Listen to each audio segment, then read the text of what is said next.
weekend, All Star weekend.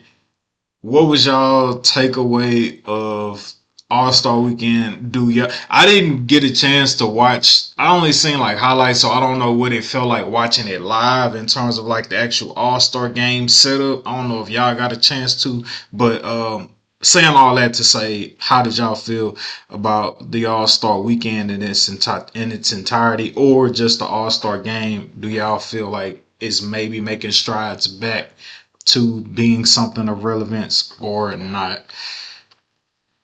I didn't get a chance to watch it. I watched highlights, and I thought the slam dunk was mid. Damian Lillard won. That was cool. And yeah, right now I just watch it for the 3-point contest because that's like the only thing that traditionally was good and it's still good. Everything else is just kind of up in the air for me. Y'all know what would have turned the All Star Weekend up though? That fight card.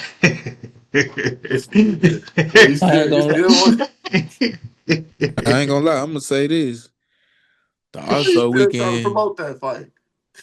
the All Star Weekend, in regards to the game itself, is probably the most competitive that it's been in recent memory. I think guys was really playing hard. Um, for the event, level itself, for an All Star game, I think it kind of gave me Rico Hines pickup vibes. If you know, you know. Summertime, yeah. If you watching the YouTube vlogs of that, like it That's gave dope. me those vibes, but it was very UCLA. competitive. It was very competitive, and you saw guys catch fire, and them try to. I thought if the old heads had Curry, I thought they could have pulled it out in the end versus the young guns with Ant, winning MVP. But I got to watch like the first 20, 30 minutes of the game, and it wasn't an eyesore. It was easy on the eyes. So I don't know if it was like this last year, but to grab my phone at 8 p.m. Eastern on a Saturday and the dunk contest and all the activities to be over with, I thought was extremely telling.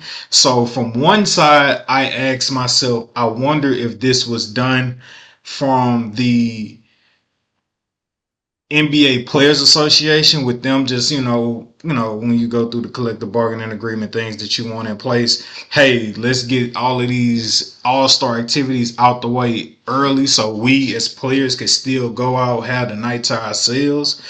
Or was it done or was it done specifically because the NBA did not want to have to compete with the nightlife of Los Angeles and be like, hey, we need to make sure we don't have this All Star game, these All Star events super late into the night because we know there's going to be a myriad of different parties, probably like treating it to maybe some degree of like the Super Bowl weekend, like they just had the last week. So it's just like, hey, let's make sure we don't have to make the fans and everybody that came out to see this event. Let's not make them have to decide whether they want to show up to the All Star Game festivities or if they want to go to this after party that somebody whomever LeBron is throwing or whatever the case may be.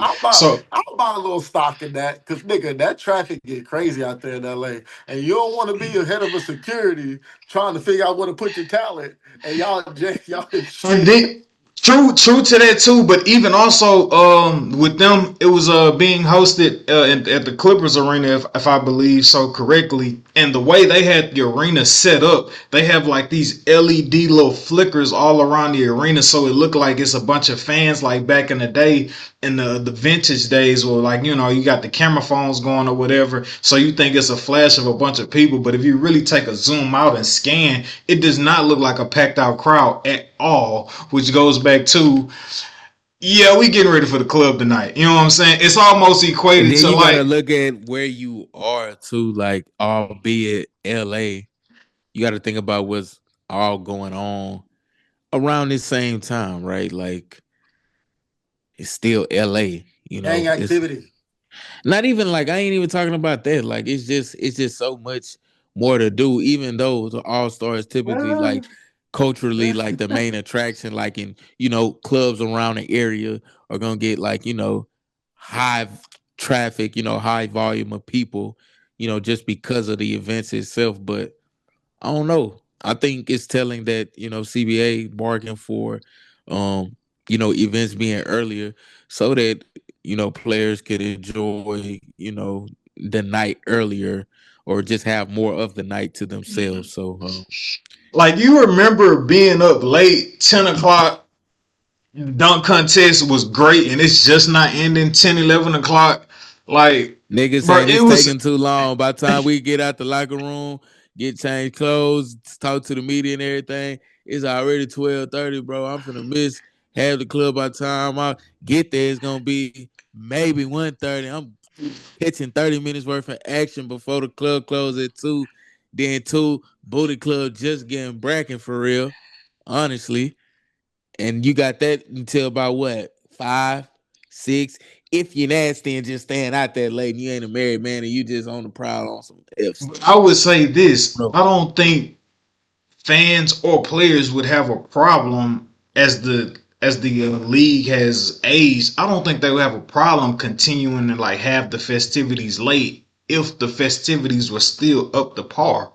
Because there used to be a time where the slam dunk contest was the main event, and it's not even the main event no more. Hey, I'm trying to get to Yeah, the club to because see Shout is swinging from the dudes, chandelier. right, but it's those is too prideful and too honestly, I think it's so lame, bro. Like Kobe and MJ did the dunk contest, bro. I think LeBron started, not to blame it on Bron, but really, I feel like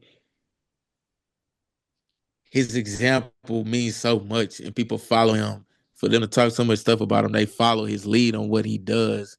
Especially look at the player empowerment movement and players being mobile and not being loyal to a franchise. Like if LeBron would have participated early on and won one, I think it's just you can't live it down like it's gonna live forever. If you do bad, it's just not going, you're not gonna be able to live it down. But if guys stop being so prideful and just want to really put on a good product for the NBA, like they would Are do there it. any dunks left to do? Is my question. And and I and, don't and are there any dunks left to do that I should risk my health for the rest of the season enough to do? Is my question, because that's what I feel like is happening. Like the creativity is like, what else could we see at this point? I I think it's because you see a lot of like guys who just specialize in dunking via YouTube and social media and stuff now. Like you see these dunks that we thought we would never ever see. You seeing, you name it, Internet, right? Like, that internet. and an NBA player is looking at that like, bro, ain't no way I can compete with that. And shout out to Mac McClung Yeah, for trying to, but he's a two-way fringe guy.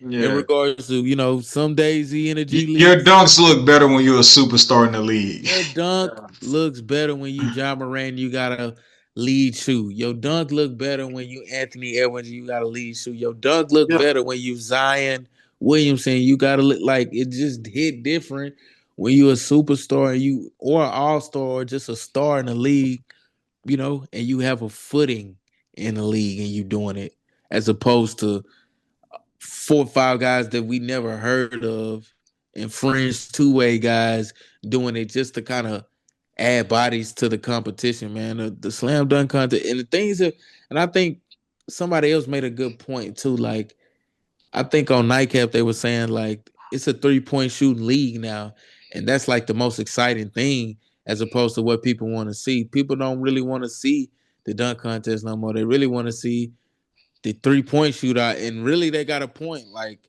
ever since Steph Curry, kind of yeah, blazed onto the scene, like yeah, you'll see a nice dunk, mid game or on a fast break, and you like, wow, that was crazy. But the stuff that really gets the most attention is the deep threes. Yeah. If you really right. think about it, like And I feel like they defending that stuff way better. Cause see, back in the day, they was posterizing like crazy. It's like every time you turned around. And nowadays you barely get like 4-5 dunks. Like you can go and bet if a nigga gonna dunk on Prize Picks because they just don't be dunking. Nah, if they got it on there, he finna, man. He about to windmill 360 on 0.5 as soon as you take it on under first Soon quarter. as you take, Oh yeah, yeah, he gonna have 4 dunks that game. man, Make you mad. It'll be a fourth quarter putback dunk at that. crazy. Other news during the The doors of the pod are open.